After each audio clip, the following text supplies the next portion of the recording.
네, 겨울이 오기 전에 아가를 데려와 달라고 부탁한 바울의 심정이라고 하는 말씀의 제목으로 하나님께서 오늘 우리에게 주시는 은혜 말씀을 증거하길 원합니다. 하나님은 이 땅에 주님의 교회를 세워 가실 때 주를 향한 성도의 고백과 중보 기도를 통해서 함께 일하여 교회를 세워가게 하십니다. 마태복음 16장에서 예수님께서 제자들에게 이렇게 물으셨습니다. 너희는 나를 누구라고 하느냐? 그때 시몬 베드로가 이렇게 대답을 합니다. 주는 그리스도시며 살아계신 하나님의 아들이십니다. 라고 고백을 합니다. 이 세상을 구원하기 위해 내려오신 하나님의 아들 예수 그리스도에 대한 신앙 고백의 핵심을 베드로가 정확하게 말한 것입니다. 그런데 예수님이 베드로의 고백을 들으시고 아주 놀라운 말씀을 해주시는 겁니다. 베드로, 내가 나에 대해서 한 고백은 한 개인의 차원에서 한 신앙 고백이 아니라 그 고백 위에 내 교회를 세울 것이다 라고 하는 엄청난 말씀을 해주신 겁니다. 예수님께서 베드로에게 이것을 이렇게 말씀해 주셨습니다. 요나의 아들 시몬아, 내가 복이 있도다. 내 혈육이 이것을 내게 알려준 것이 아니라 하늘에 계신 내 아버지께서 알려주신 것이다. 내가 내게 이렇게 말한다. 너는 베드로다. 내가 이 돌 위에 내 교회를 세울 것이니 지옥의 문이 이것을 이기지 못할 것이다 라고 말씀하셨습니다. 여기에서 지옥의 문이 이것을 이기지 못할 것이다 라고 하는 말씀이 매우 중요한데요. 죽음의 권세는 교회를 무너뜨리지 못한다라고 하는 뜻입니다. 이것을 거꾸로 말하면 교회는 죽음의 권세, 사망 권세에 의해서 무너지지 않는다라고 하는 말씀입니다. 예수님의 이 말씀을 듣고서 베드로가 얼마나 놀랬을까요? 베드로 자신은 한 개인의 차원에서 예수님께 그렇게 생각해서 정리해서 고백한 말인지 모르겠지만 예수님은 베드로가 그를 주를 정확하게 보고 고백한 신앙 고백이 얼마나 중요한 것이었음을 알게 해주셨습니다. 베드로가 예수님께 이 고백을 드릴 때만 해도 교회는 건물로서 존재하는 교회가 아니라 곧 주를 향한 성도의 고백 위에 세우시는 주님의 교회 그 자체를 의미했습니다. 그래서 이 땅에 주님의 교회가 세워져 나갈 때 우리가 반드시 알아야 되는 것이 있습니다.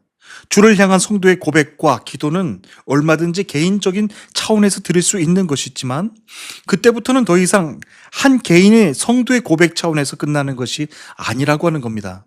그 고백 위에 나의 교회를 세우겠다라고 주님이 말씀하셨습니다. 예수님이 베드로에게 말씀하셨던 것처럼 예수님을 향한 분명한 자기 신앙 고백을 통해서 죽음의 권세도 무너뜨릴 수 없는 교회가 되게 해주신다라고 말씀하신 겁니다. 그것이 바로 지금 우리가 주는 그리스도시요 하나님의 아들이십니다 라고 고백하며 하나님을 예배하는 이 교회에 대한 가장 본질적인 성경적인 정의입니다.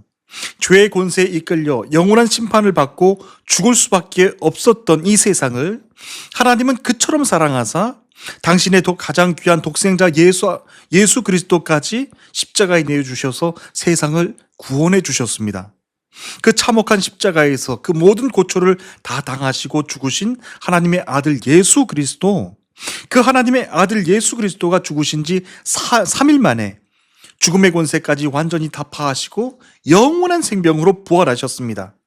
베드로가 주를 향한 완전한 고백을, 신앙 고백을 한 것입니다.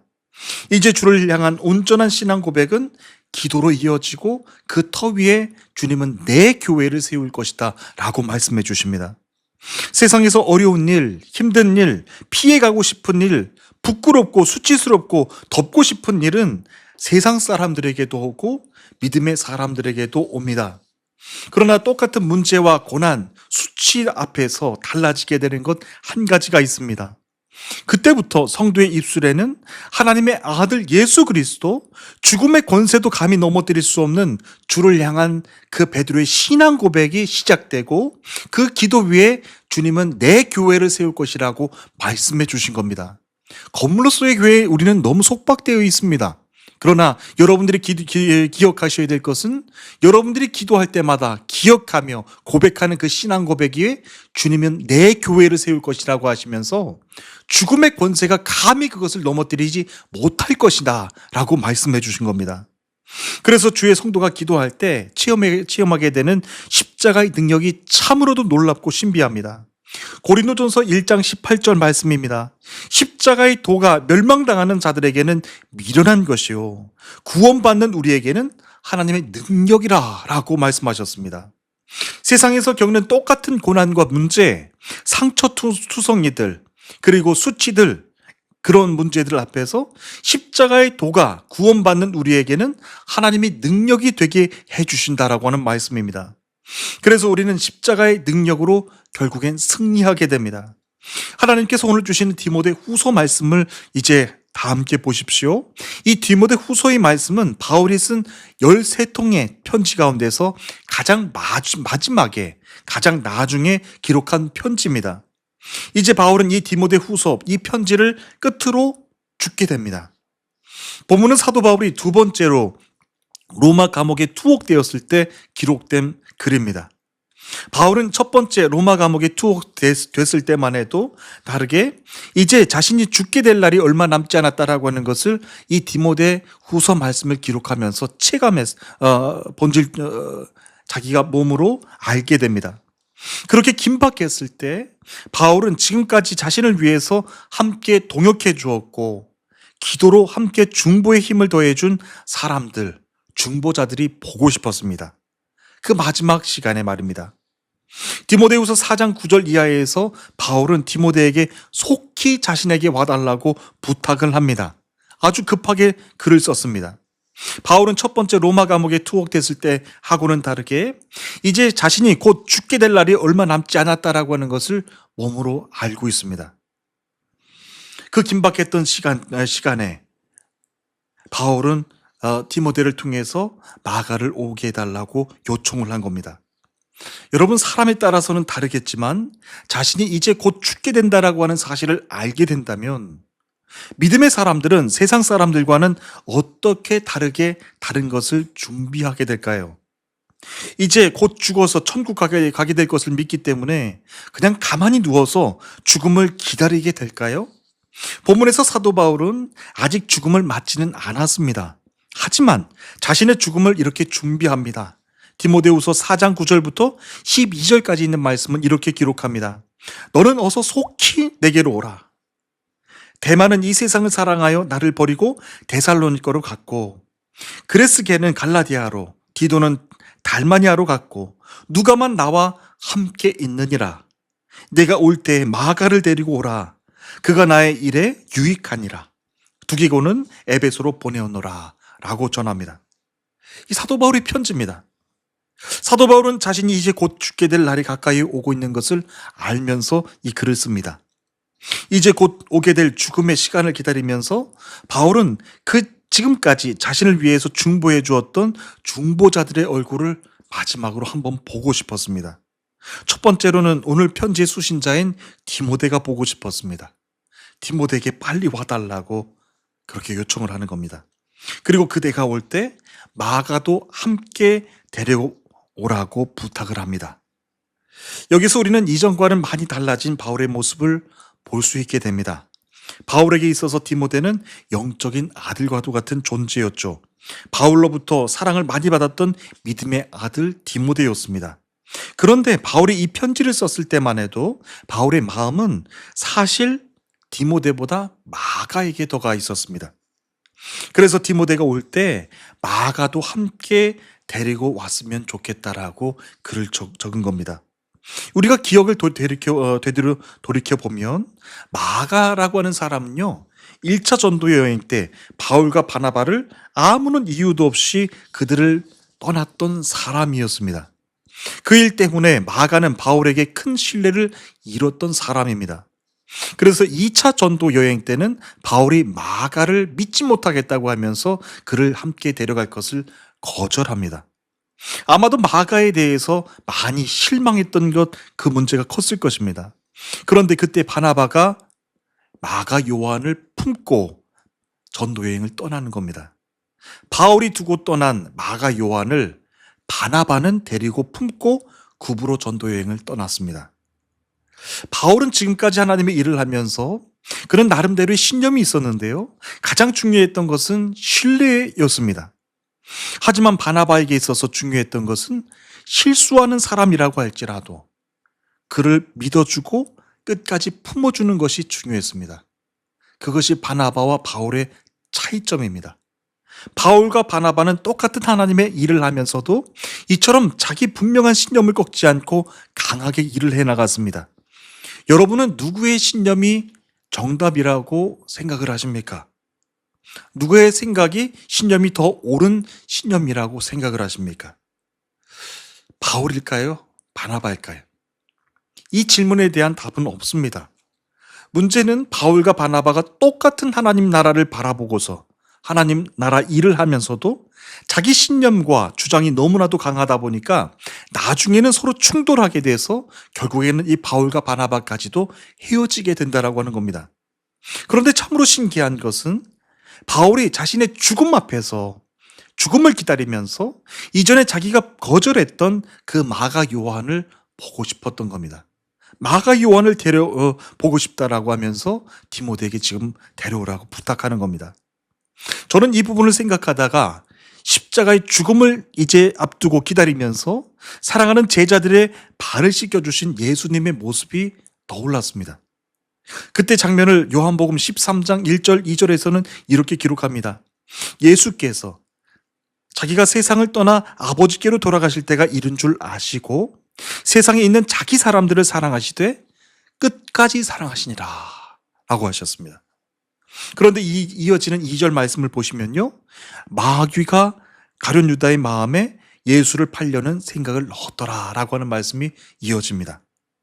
우리가 신앙생활을 하고 하나님의 일을 해 나가면서도 성도 간에 서로 믿어줄 수 있는 그 신뢰관계는 굉장히 중요합니다. 그런데 예수님의 방법은 자기를 배신하고 팔아넘길 제자가 누군지도 다 알고 계셨음에도 불구하고 그의 발까지도 씻겨주시는 예수님이셨다라고 하는 겁니다. 그게 다른 점입니다.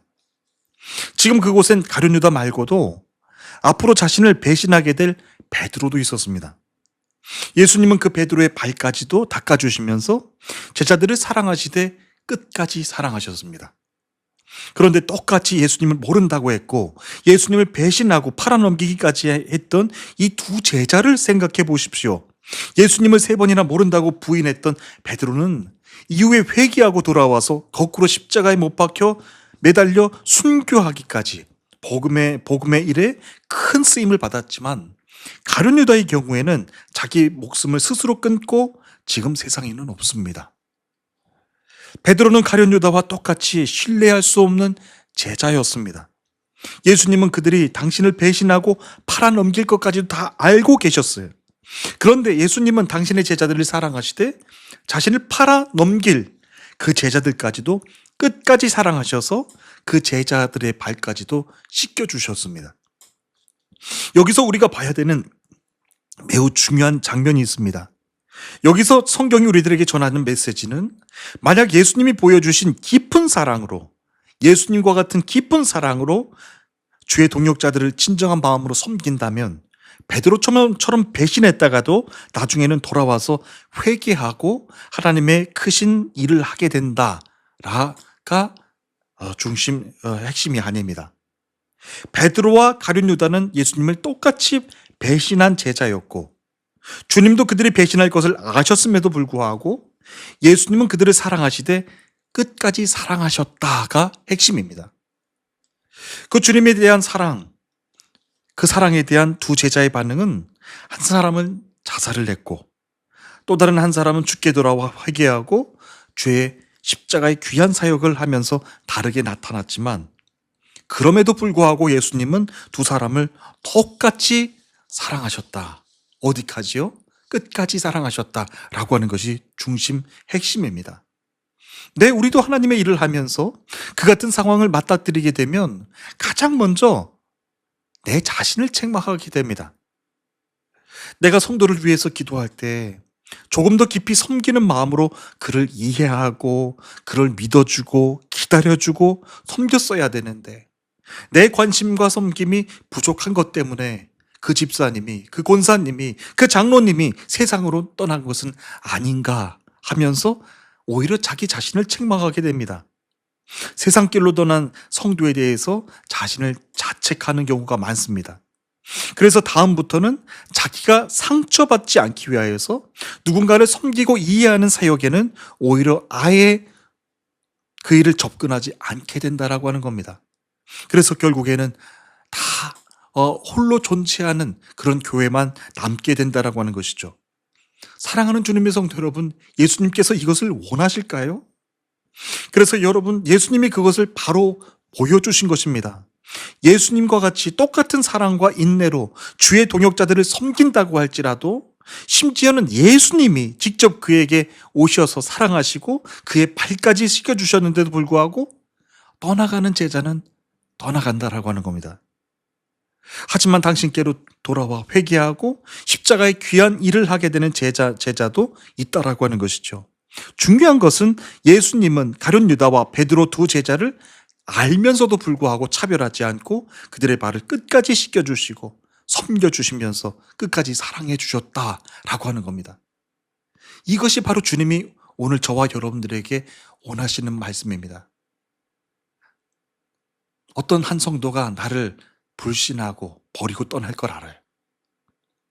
그런데도 불구하고 섬겨드리는 거예요. 그런데도 불구하고 그를 믿어주고 그런데도 불구하고 그를 끝까지 섬겨드리는 거예요. 그러면 가룟 유다 같은 사람은 떠날 거예요. 하지만 베드로 같은 사람은 돌아와서 회개하고 주의 크신 일을 감당하게 될 거예요. 그런데 성경이 우리들에게 부탁하는 것은 예수님처럼 끝까지 섬겨라 라고 하는 말씀입니다. 하나님께서 오늘 주시는 본문 말씀을 다시 돌아와서 보십시오. 지금 사도 바울 곁에 있는 사람은 누가만이 유일하게 그 자리를 지키고 있습니다. 대만은 이 세상을 너무나도 사랑해서 바울을 버리고 데살로니가로 갔다고 했습니다. 그래서 걔는 갈라디아로 떠났고 디도도 달마디아로 가버렸습니다. 두기고는 에베소로 보냈다라고 했습니다. 결과적으로 지금 바울 곁에는 아무도 없습니다.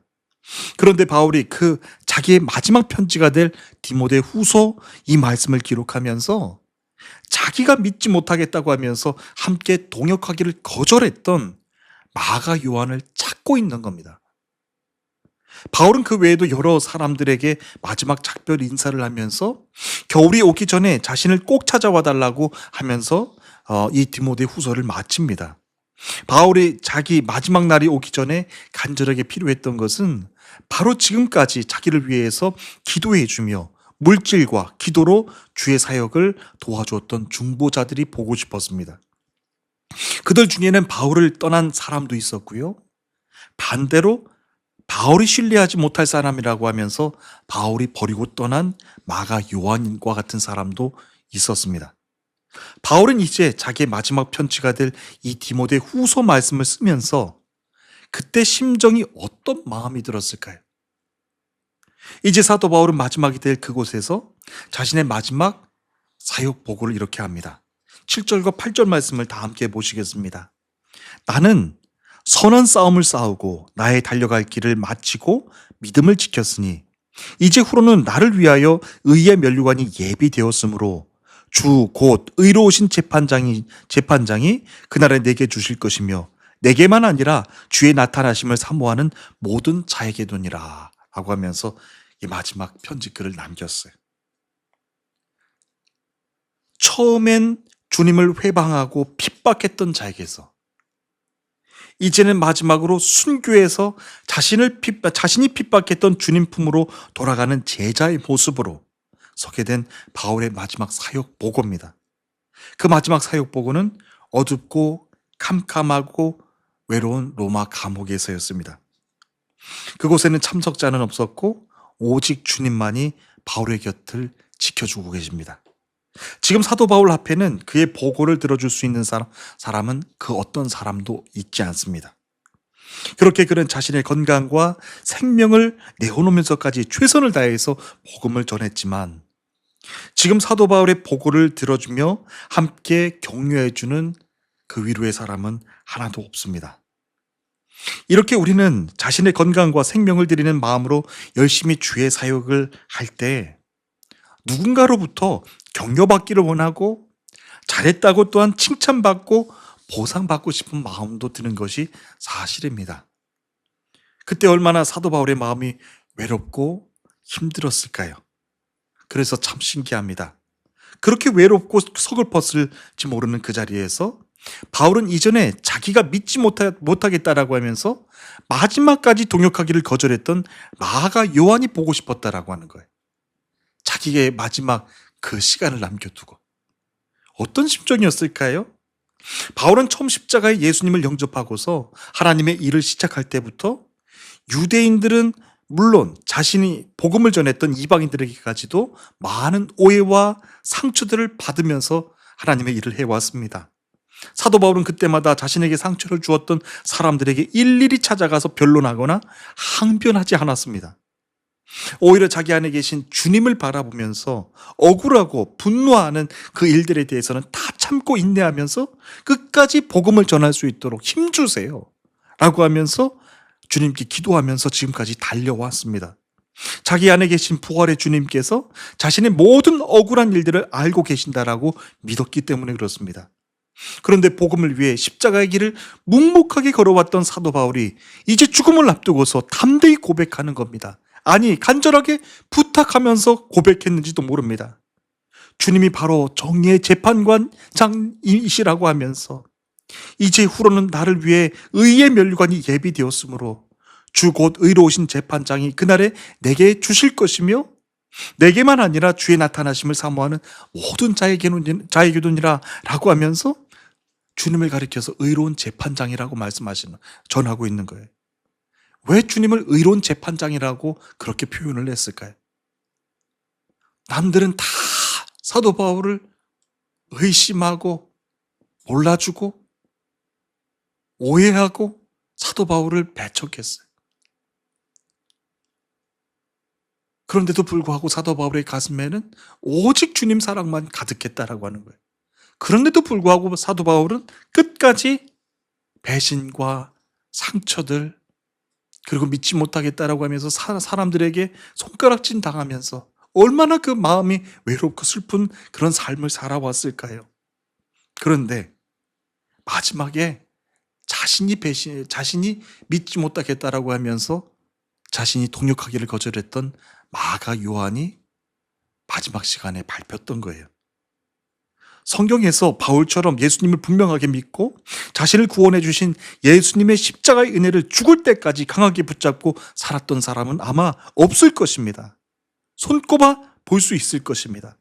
그런데 이제 곧 맞게 될 자신의 죽음 앞에서 두 가지를 고백하고 있는 거예요. 자기 안에 있는 그 완전한 신념 하나 때문에 자기와 똑같은 주의 일꾼인 마가 요한을 자기 마음대로 평가하고 그의 신앙을 평가하고 그를 내버려 두고서 떠났던 그 미안한 마음을 마가 요한을 직접 만나서 그 마음을 말하고 싶었던 거예요. 그래서 또 한 가지는 의로우신 재판장이신 예수님께서 오셔야 됩니다. 내 마음의 진심을 주님 아시지요. 내가 마가 요한을 미워해서 그런 것 아니라 내가 마가 요한을 정말로 하나님 사역 가운데 버리려고 해서 그랬던 것이 아니라 그때는 그랬습니다. 하지만 내가 마가 요한을 미워했거나 하나님의 구원의 반열 가운데 내버려 두었기 때문에 그랬던 것 아닙니다.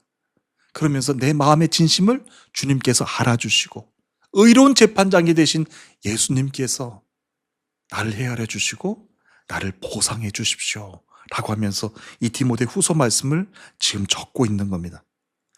복음을 전한 이방인들에게조차도 큰 신뢰와 사랑을 받지 못했던 사도 바울의 마지막 마음, 그의 마음 가운데 마지막에 밟혔던 것은 마가 요한에게 자기가 그 동역하기를 거절했던 마음이 컸다라고 하는 것입니다.